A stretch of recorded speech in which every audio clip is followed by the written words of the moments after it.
ଲୋକେ କୁହନ୍ତି ପୁରୁଣା ସମୟ କେତେ ଭଲ ଥିଲା। ସ୍ତ୍ରୀ ଲୋକମାନେ କେତେ ସଂସ୍କାରୀ ଥିଲେ। ଘର ସମ୍ଭାଳିବା ତାଙ୍କର ସବୁଠୁ ବଡ଼ ଧର୍ମ ଥିଲା।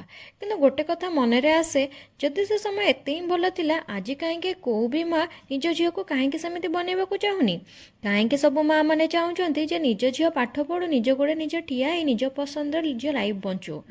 କାହିଁକି କୋଉ ବି ମା ନିଜ ଝିଅକୁ କହୁନି ଯେ କେବଳ ରୋଷେଇ ଘରେ ତ ଭବିଷ୍ୟତ ଅଛି? ଆକ୍ଚୁଆଲି ସତ ଏଇଟା ଯେ ସେ ସମୟ ସ୍ତ୍ରୀ ଲୋକଙ୍କ ପାଇଁ ବହୁତ କଷ୍ଟକର ଥିଲା।